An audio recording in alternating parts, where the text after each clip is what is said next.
सत्याला शब्दाची धार।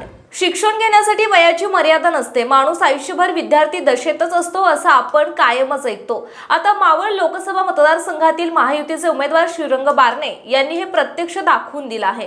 श्रीरंग बारणे यांनी मार्च 2022 मध्ये 10वीची परीक्षा दिली होती। या परीक्षेत ते 10वीच्या राहिलेल्या 2 विषयात उत्तीर्ण झाले आहेत। त्यांनी स्वतः ही आनंदाची बातमी दिली आहे। श्रीरंग बारणे हे 60 वर्षांचे आहेत। त्यांनी मार्च 2022 मध्ये चिंचवडमधील श्री फत्तेचंद जैन विद्यालयातून 10वीची परीक्षा दिली होती। या परीक्षेत त्यांचे 2 विषय राहिले होते। आता ते त्या राहिलेल्या 2 विषयातही उत्तीर्ण झालेत। यानंतर त्यांनी प्रसार माध्यमांशी संवाद साधला। यावेळी त्यांनी आता पुढील शिक्षण निवडणुकीनंतर पूर्ण करणार असल्याचे सांगितले। माझ्यासारखे अनेक लोक वयाची मर्यादा न बाळगता शिक्षण घेत आहेत। राज्याचे मुख्यमंत्री एकनाथ शिंदे यांनीही नुकतीच डॉक्टरेट मिळवली। राजकारणातील प्रत्येक माणूस ध्येयवादी असतो। त्याला प्रत्येक गोष्ट शिकण्याची, जाणून घेण्याची इच्छा असते। त्याप्रमाणे मीही शिक्षण घेण्याचा निर्णय घेतला।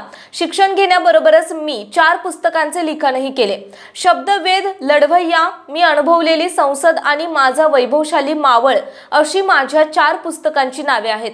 ही 4ही पुस्तके मी लिहिलेली आहेत। मला वाचन आणि लेखनाची आवड आहे, त्यामुळेच मी 10वीची परीक्षा दिली होती, अशी प्रतिक्रिया श्रीरंग बारणे यांनी दिली होती। तसेच मावळ लोकसभा मतदारसंघाबद्दलही त्यांनी भाष्य केले। यावेळी आपल्याला जनतेचा चांगला प्रतिसाद मिळत आहे। मी केलेल्या कामाच्या विश्वासावर जनता आपल्याला 3ऱ्यांदा संधी देईल, असा विश्वासही श्रीरंग बारणे यांनी व्यक्त केला। आपण काय सांगाल, कशा प्रकारे तुम्हाला रिस्पॉन्स मिळत आहे? मावळ लोकसभा मतदारसंघातून 3ऱ्यांदा मी निवडणुकीला सामोरं जात आहे। गेल्या 10 वर्षांमध्ये केलेली कामं, देशामध्ये पंतप्रधान सन्माननीय नरेंद्र मोदी यांच्या नेतृत्वाखाली गेले 10 वर्ष देशाचा विकास, त्याचबरोबर राज्यामध्ये असलेलं महायुतीचं सरकार, त्या माध्यमातून चांगला सकारात्मक कामं या राज्यामध्ये होतात। एकंदरच राज्यामध्ये महायुतीचं सरकार आहे, केंद्रामध्ये महायुतीचं सरकार आहे आणि या संपूर्ण मतदारसंघातली जनता ही कामावरती खुश आहे। या मतदारसंघामध्ये केंद्र सरकारच्या अनेक योजना पोहोचवल्यात आणि सगळं आपण जर पाहिलं तर एकंदरीत पुणे जिल्हा रायगड जिल्ह्याला जोडणारा हा लोकसभा मतदारसंघ, या मतदारसंघामधील जनता या निवडणुकीला सामोरं जात असताना मोदीजींच्या नेतृत्वाखाली भारत जी प्रगती करतोय त्या प्रगतीला सकारात्मक प्रतिसाद या मावळची जनता देत आहे।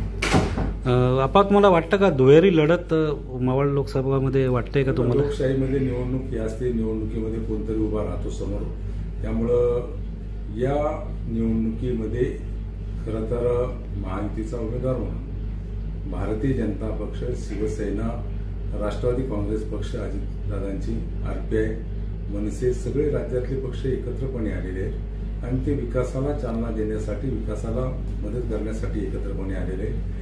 निवडणुकीमध्ये मतदार हा मतदान करतो। मला 100% खात्री की या राज्यातील, या मतदारसंघातील जनता विकासाला मत देते। आपण काय सांगाल, वयाच्या 98व्या वर्षी तुम्ही 10वी पास केलेली आहे, एक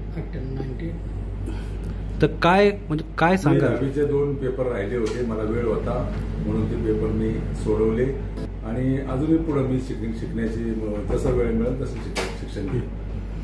काय लोकांना म्हणजे याच्यातून काय तुम्ही बोध घ्यायला सांगलं की वय किती असलं तरी शिक्षण कधी थांबत नाही? मी एकटाच परीक्षा दिली अशातला भाग नाही, अशी अनेक उदाहरणं आहेत। अनेक जण बघा, राज्याचे मुख्यमंत्री सन्माननीय एकनाथजी शिंदे सुद्धा आता डॉक्टरेट त्यांनी केली मुख्यमंत्री होण्याच्या अगोदरच्या कालावधीमध्ये।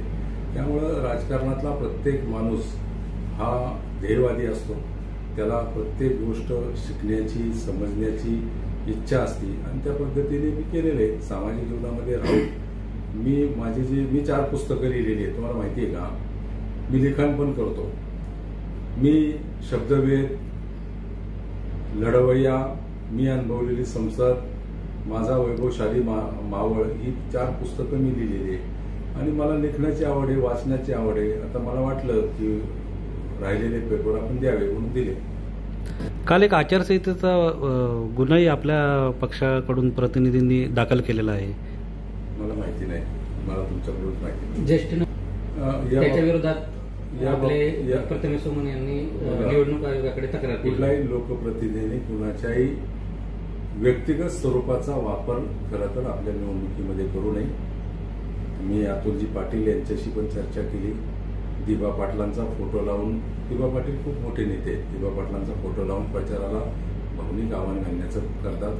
त्याच पद्धतीने ज्येष्ठ निरोधकार नानासाहेब धर्माधिकारी यांचाही फोटो लावून यांना पराभव दिसतो ते अशा प्रकारचे कृत्य करतात. ती खूप मोठी माणसं आहेत. दिबा पाटील, नानासाहेब धर्माधिकारी ही खूप मोठी माणसं आहेत. यांच्या पुढे नतमस्तक आपण झालं पाहिजे. त्यांचा फोटोचा वापर करून आपण मतं मागणं हा बालिशपणा आहे. पुणे तसेच पिंपरी चिंचवड परिसरातील महत्त्वाच्या बातम्या पाहण्यासाठी आजच आमच्या डिजिटल PCMC न्यूज चॅनलला सबस्क्राईब करा आणि बेल आयकॉन प्रेस करा.